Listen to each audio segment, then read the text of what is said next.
happy bank holiday to you if you're in the UK. Happy bank holiday. What a scorcher. What an absolute scorcher this is. It is lovely. We're coming into summer, folks. This is the best time of year, honestly.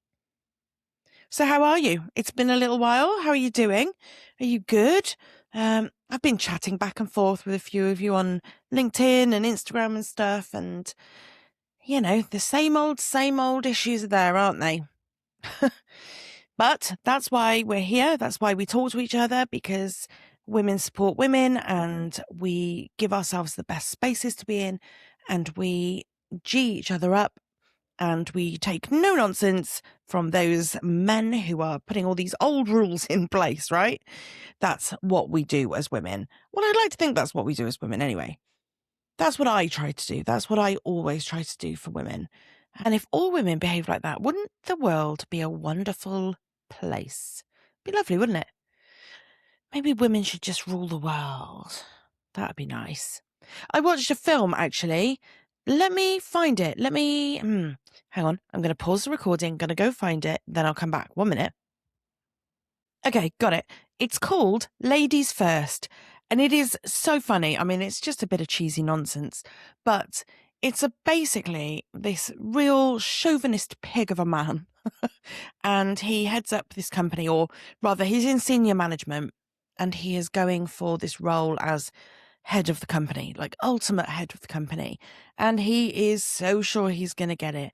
And along his way, he is treading on all the women that he can find, treating them really badly, having lots of one-night stands with them and buying them nice things in the morning, all that kind of crap. And he talks to his female counterparts at work really, really badly. He treats them all with such disdain. He really disrespects the women around him in the workplace, and the secretaries and things like that. The people who are actually really, really bloody hard workers in the workplace. Without people like the secretaries, places fall down, right? Receptionists, secretaries, basically frontline staff. Places fall down without these people. And anyway, he goes out of his way to be rude to people. Probably doesn't intend it, doesn't realise what he's saying. And there is one part where they're all sat in a meeting room. This woman has been given a promotion, and she is this one woman as a creative director, and she's now sat in this boardroom full of men, and they basically tell her to shut up. I mean, that's the effect of it. I won't spoil it for you, because if you're going to go and watch it, then I won't tell you all about it. But basically, this guy has a little knock to the head, and he wakes up in a world where women are that man. Women are the superior species, and the men are the lowly ones, It's a bit of good fun, but I thought, God, that's really comical. The little ways that they've been very clever about how they've created that film are just brilliant. Things like shop signs. So Victoria's Secret is now Victor's Secret, and our men is our woman. So there's lots of nice little ways in which they have really thought about the detail of how men show up in the world, and how what it would look like if women took that part. It's brilliant. It's just good fun, right? Don't go watch it expecting to see a massive blockbuster movie, but it's good fun, and it's really interesting to see how, if women behaved like men and had those roles that men had, what it would look like. It's just so fun. So yes, that's what I've watched this week. It made me chuckle, at least. I went to a networking event. I was a guest speaker, and I went in and I was doing a presentation on how body image shows up in your business. And when I was stood at the front of this room, I was looking around. I was looking at all the fabulous women in that room.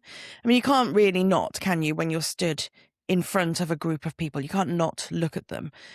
But I'm a bit of a people watcher, so I was looking at them and seeing what their reactions were, and what they were doing and their mannerisms and things like that. And I noticed something. These women were not dressed in stereotypical business wear. Now, this is a Chamber of Commerce networking event. For those who don't know what the Chamber of Commerce is, it's got a reputation for being very old boys, very stuffy, very formal, very, very business, very business-like. And it's not really like that now. I really see a change in it. And it's really nice to be in some spaces where there are lots of women in business. And the people in the chamber seem to be taking business very seriously, but in a really nice way. And that's the kind of spaces I want to be in. So I was looking at these women. I was thinking, God, they're all business women in this room. They are either business owners or people in senior positions in business. And they were all dressed in very different ways. Some were very relaxed. Some were smart casual. Some had a bit of personality and a bit of edge to it. Some were very professionally dressed. But whatever people were wearing, it didn't affect how I thought about them and their business, right? I was really critiquing this in my head because I wanted to think, right, what do I actually think about this? Because what I saw in that room was a load of women doing business. And I really wanted to think about what I thought about that. So I thought, actually, I don't think of them any less for being casually dressed. I don't trust them less. I don't take them less seriously. And I don't question their credibility. For me, actually, if anything, it made it feel more real, more human, more relatable. Like I was in a room full of actual people rather than just a load of suits. Those spaces are not for me. They're not for me. I don't want to be in a room full of people who are very formally dressed. Everybody's formally dressed and they all stand there suited and booted and they're doing business, I want personality. I want to see personality in people. And that actually stuck with me a bit because it contradicts the rule that a lot of women have to follow and still do follow, the rule that we have to show up and dress very professionally if we want to be taken seriously. And I don't even think that it's just men that are spreading this message. I do know of a stylist who has the belief that in order to be taken seriously, you have to dress very professionally. If you are in business, you dress professionally. And there is no kind of humor in this. She means it. She says it with conviction. If you are in business, you should be dressing professionally to be taken seriously. Well, that's not wrong everywhere, okay?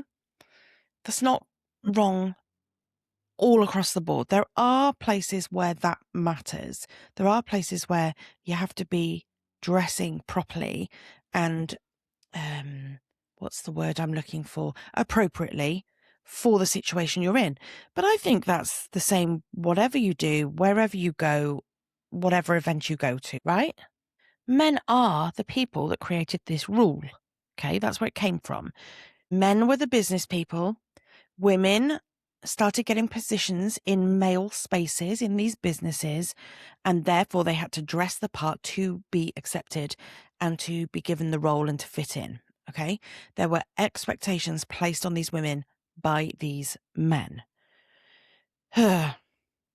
This is also, though, now something that, because women are conditioned to think this, that women pass on.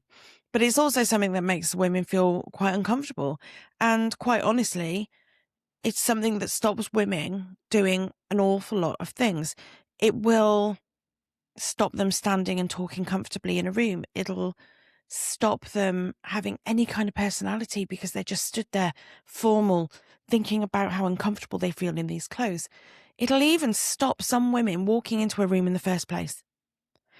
If they do not feel that they look good and feel good in a suit or in very smart attire, They just won't go to these events. They just won't put themselves in these positions in the workplace. They just will not head up a business. And that's a real shame, because people have got much more to offer than the clothes that they're wearing. We've definitely got into the space of business casual for women. It's not necessarily full on formal all the time anymore. There is this business casual kind of approach, but even that's not as casual as the men in those roles sometimes. Even business casual for women looks like much more formal attire. It probably doesn't feel that casual. So it might be a smart pair of trousers and a smart top, a smart blouse, as opposed to black trousers, white shirt, black jacket. Do you know what I mean? So even business casual can look very different to women as it can for men.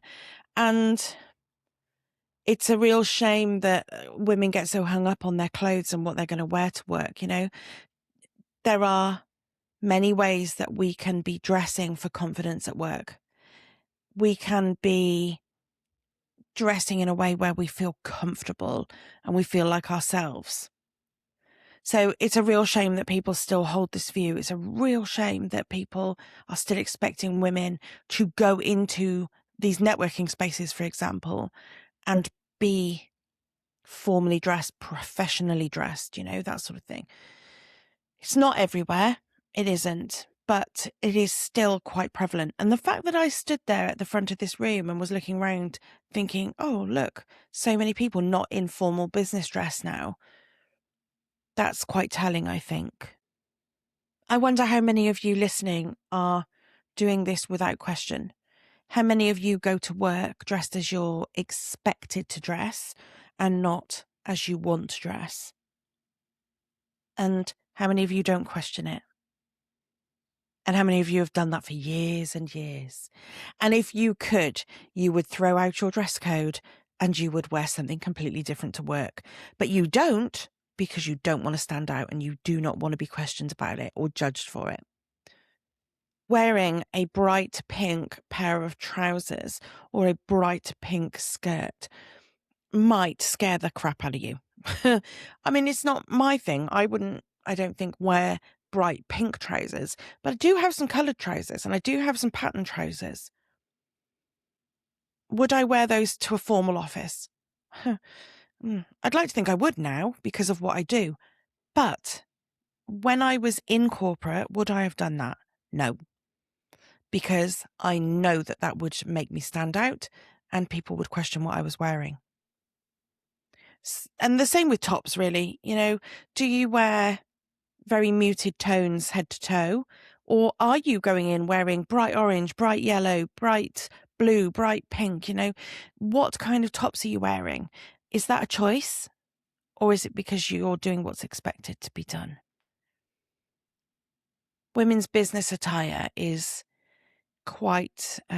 it's quite different to men's in that men are quite often expected to turn up in trousers and shirt, shirt and tie, depending on the job. It is kind of assumed that smart dress for men is going to be a shirt and trousers. And I appreciate that's got a place. But for those men, the colours are always muted. I mean, you wouldn't get a man going into the workplace dressed in a bright yellow shirt, would you? They wouldn't go into the workplace in a bright pink satin shirt.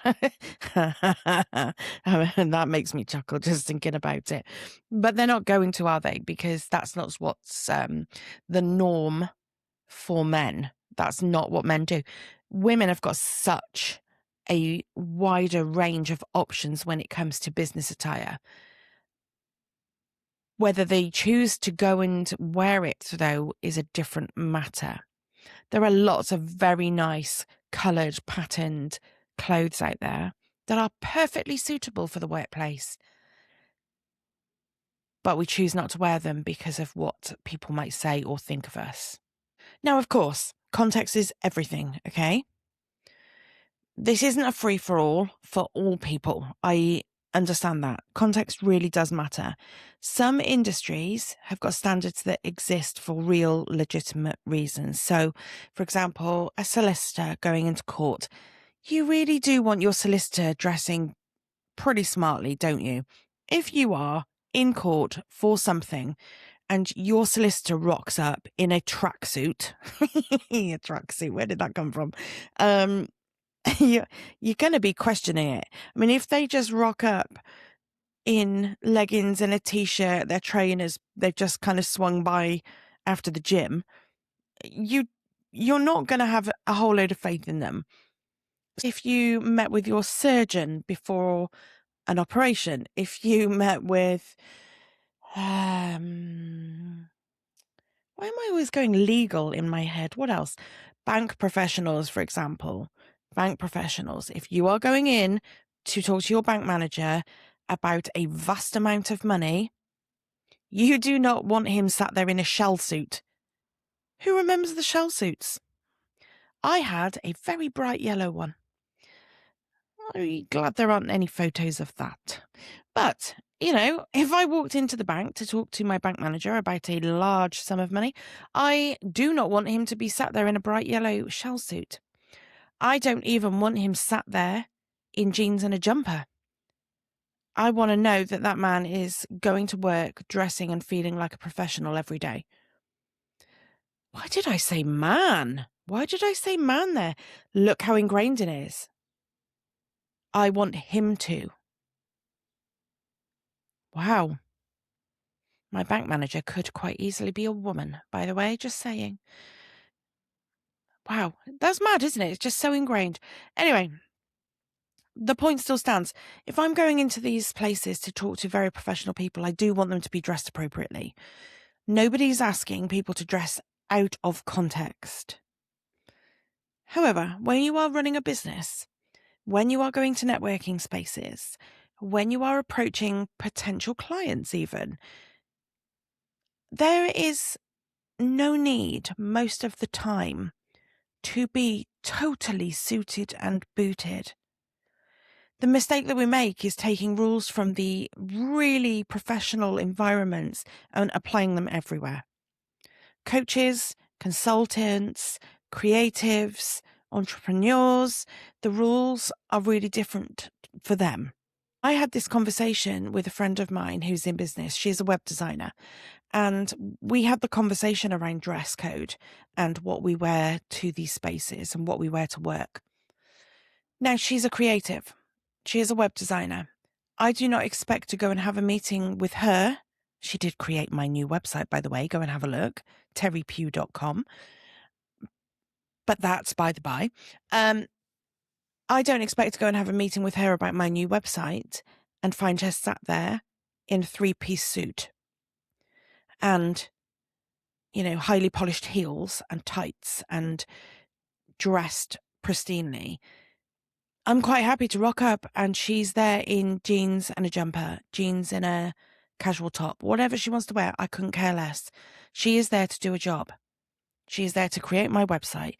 If she is sitting in a suit all day long, I can tell you now she's not going to be comfortable in the work that she's doing. Agree? This goes for a lot. The same thing for artists. Can you imagine? Can you imagine an artist? Think of the wackiest, craziest artist that you've ever seen. Someone with real flair and real kind of out the box thinking, and they're splashing paint all over the place, all over this easel, and they're creating, and they're like, "This is beautiful, darling." La la la. Think crazy mad artist. What are they wearing? They're not wearing a suit, are they? They're not wearing a suit because it's not appropriate for the work that they're doing. So what is your role and what is appropriate dress for you? Now, if you're listening to this and you are in one of those professions where you do need to be highly dressed, then so be it. But are you in a role where you can have some personal style at work? Can you bring your own personal style into this? Are you a coach? Are you a creative? Are you an entrepreneur? Are you in a role where when you talk to clients, they need to be relaxed around you and just chilled and trusting in you? The way you dress is not only making a difference to you and how you feel, but also to them and how they're reacting and interacting with you. Now, men obviously resolved this a long time ago. Smart casual has been fine for men in business settings for quite a while now. It is not unheard of for men to go to work in smart trousers and a polo shirt, for example. But women are still told that appearance is a measure of seriousness. It's very different. It's very, very different. You can't deny that. It is this impossible balance to find, isn't it? You're either too casual or you're too formal or you're too bold or you're not making an effort. There is no winning. In fact, the only winning is to fit in and dress like the men are dressing. There isn't any other winning if you are in a business with men on the whole. It's another version, isn't it, of the same old pressure. Conform, shrink, minimize yourself, be quiet, earn your place by looking the part. It's the same old story. So what I want you to think about going forward is that what you choose to wear is going to be one of two things. It is either going to be a dress code that's been imposed on you, or it's going to be your personal style, right? Dress code versus personal style. They're two different things. Dress code is imposed, right? Dress code is compliance and conforming. And personal style is choosing. It's identity. It's you bringing out your personality. Unfortunately, we've spent so long confusing the two that now dress code and style just kind of gets intermingled, and it's not the case. It's not the case. And quite often, the places that are asking for these dress codes, well, they really don't have a place to do that because it's unnecessary. But also, women are following dress codes in spaces that actually have never asked for a dress code. There are spaces that you are going into dressed as you see fit, dressed as you're thinking you should be dressed. And nobody has ever laid it out and said you have to wear that. Now, the chamber networking event that I was talking about, for example, no one ever said to me, right, come and speak at this event. What I want you to do, though, is wear this style of clothes. I want you to be professional looking. I want you to wear trousers, shirt, jacket, and I want it to be in dark colours, la, la, la. Nobody said that. Yet some people do walk into these rooms and wear it because they think it's what is expected of them. Do you see what I mean? Now, using style as a confidence and identity tool, that is something you can work on. I've got other episodes on using personal style and developing personal style and choosing the clothes that you wear and things. So I won't go down that route now. But what I'm trying to ask you to take from this episode is that there is a difference between putting on a costume to be taken seriously and wearing something that's genuinely you. When you dress like yourself, you show up differently. You will have a different energy and a different presence. Your appearance is part of your personal brand, right? And you want that to be an authentic personal brand. Authentic. Everybody says authentic, don't they? But it's true. I want you to be authentically you. Your personal brand is about you being you, not you conforming to what other people expect of you. And it will be the details that matter. So maybe for you, you are a person that loves bright colours and would love to wear bright colours into the next meeting you went into. For me, that's not my bag. I do like colour, but I'm not one to put on the really bright colours, the big, bold prints, that sort of thing. That's not naturally what I do. For me, it's more about colour and jewelry and having my nails done and, the touches. That's what it is for me. I think that I'm a smart casual. That's what I am. I use colour, but it's quite understated. But I do like to wear it. It's not too loud, but it is there, and it's where I feel comfortable. I think I can walk into most rooms and fit in, and whether that is a room that's formal or a room that's dressed down, I'm not too far out of it at either point. So style doesn't really have to be shouty and loud for you to have an impact. But the impact really, more importantly, should be on you and wearing what you feel so that you can turn up to work feeling comfortable. You can dress with personality and go to work, I mean, I'd be interested to know, does what you wear affect your confidence at work? I'd be really interested to hear from you. You might be listening to this going, it doesn't bother me. It really doesn't bother me. I just get on with it. Or you might be thinking, yes, yes, yes, yes, it really does. It really dims me and I would be much better and much more comfortable if I could wear something else. Also, interestingly, the trust element. Now, going back to those professionals that I was talking about, the lawyers and the bank managers and all that sort of thing, I will trust them more if I go in and they are sat there looking like they're there being serious in their role, okay? Because that's the kind of roles they've got. However, if I meet with somebody and they are running their business or they're in their role, whatever their role is within a business, and they are dressing as they are comfortable and they are still saying the right things and taking the right actions and really kind of impressing me with what they're saying and doing, I'm going to trust them. There isn't anybody in that networking space that I looked at and thought, I don't trust you because of what you're wearing. That's because trust is built on that authenticity that I was talking about. And it is built on consistency and it is built on your competence. It is not built on whether you are wearing a jacket or not. It is not built on what color you're wearing, okay? I trust the person that shows up in the same way every time I see them. I trust the person that I don't get the impression that they're putting a front on. And the clothes will form a part of that because if they dress the same sort of way every time I see them, I'm going to trust in them.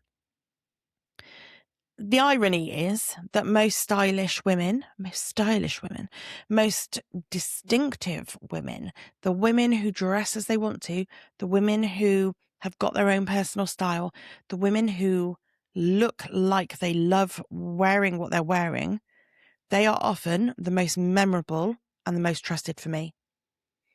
I will quite often remember somebody based on what they're wearing that day, not in a judgy way, but I might think, oh, such and such. Yeah, remember her?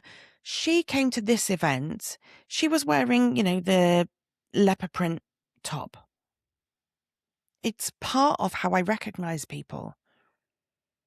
And if you've got a particular thing that you do, a particular style, a particular type of dress, you're going to be recognizable, especially if you're consistent with that. I will know who you are before you open your mouth because I've seen you on social media or I've seen you in photos in other rooms with other people. There is somebody that I'm quite friendly with back and forth in networking circles, and she wears a Superman t-shirt and it's red, and that is what she wears all the time. And I recognize her for that. So we get confused, don't we, looking at the thing that we're trying to portray with how we try and portray it. And clients don't hire you because of your outfit, right? Maybe they do if you have got a very quirky dress code. Dress. If you like to dress a certain way, if you're a little bit wacky, or if you're super relaxed and they like that a lot, maybe they will hire you because of that. But what they're actually hiring you for is how you make them feel, how that dress code makes them feel, how what you wear makes them feel. They might feel like they are relaxed around you, or they resonate with you, or they just love what you have to offer, or they like the fact that you're a little bit different, or they feel like they can be themselves around you, that sort of thing. They will hire you for that and what you can do for them, obviously. And how you do dress affects how you feel. It's very worth acknowledging.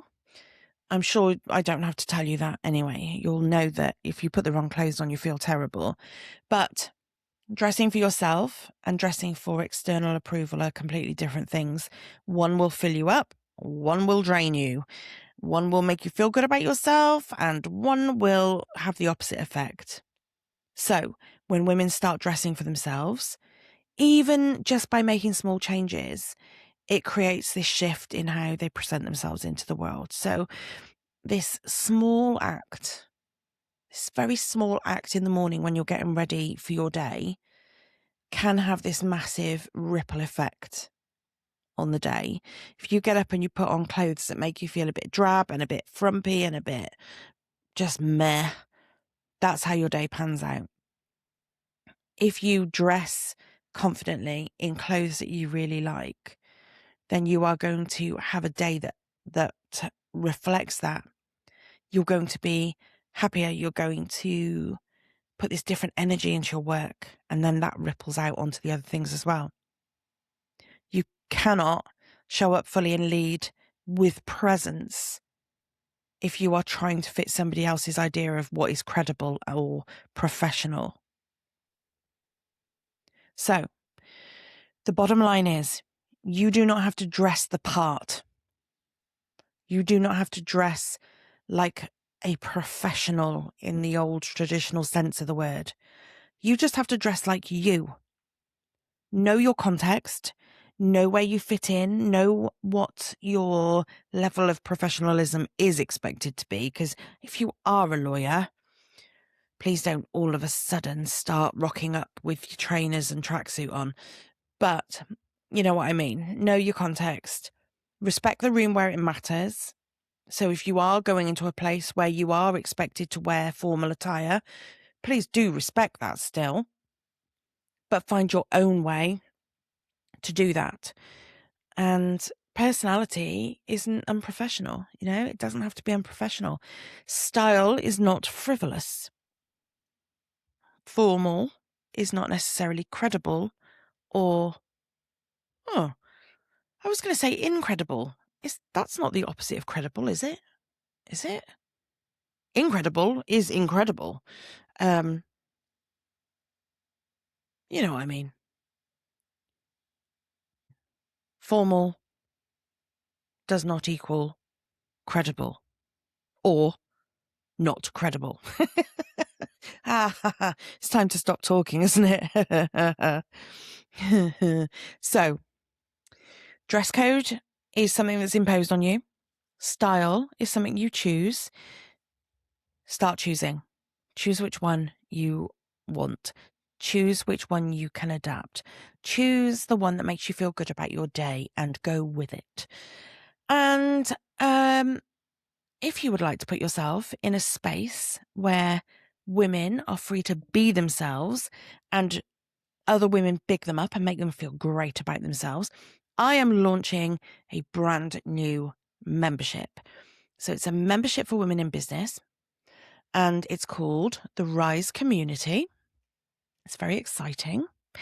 And basically, it's a membership for women in business who have got all the skills, all the experience, all the results, the great stuff to offer the world, and are now ready to stop being the only ones who bloody know it.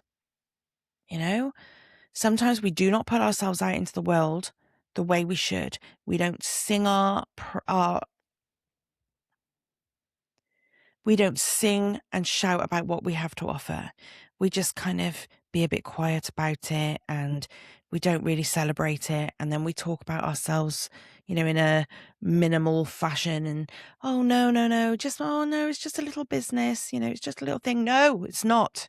No, it's not. It is awesome. And I want to create this space where women can feel motivated and encouraged and strong, and like they can shout from the rooftops what they do. I am so excited about it. It's going to be confidence building. It's going to provide a community of women for other women to support other women. And it's going to be action taking, right? We are going to be going into the most empowering, supportive, forward moving membership you've ever been a part of. You're not coming into this membership just to sit on the sidelines and watch, right? We are going to be doing things. I'm going to be celebrating you. We're going to be celebrating each other. We are going to get stuff done. We are going to get your business moving. We are going to get you speaking positively about yourself. I'm so excited that I can't even talk about it properly. Also, I've got some really nice little things planned. So I've got loads of stuff to tell you about what's going to be in the membership. I just don't want to waffle on here for another half an hour. So if you want to know all about it, join the wait list, right? The doors will be opening soon. There are going to be 22 founding member spaces available. That is all. It's not very many. To put that into context, this podcast gets reached by hundreds and hundreds and hundreds of people every week. And my email list goes out to hundreds and hundreds of people several times a week. And it goes out on social media. So there are an awful lot of people with eyes on this. If you want one of those 22 founding member spaces, you need to be on the wait list, because I'll open the doors there before I open it publicly. Now, you will come in as a founding member. I will be talking to you. You'll be giving me feedback. You'll be helping to shape it. You'll be telling us what you need from the community, and I can make that happen for you. You'll get it at a reduced rate as well. So once those 22 spaces are filled at the reduced rate, everybody goes in at full price then. So there's lots of reasons why you'll want to be one of those founding members. Get on the wait list. Get on the wait list. I don't know how much more strongly I can say it to you. Get on the wait list. Louder for those at the back, please. Join the wait list. The link's in the show notes, okay? And I just want you there, right? This is where capable women are going to stop feeling like they're just playing at business. They're going to stand tall and show up, and I want you in there doing it with us, okay? All right? Right. I feel very strongly about this, can you tell?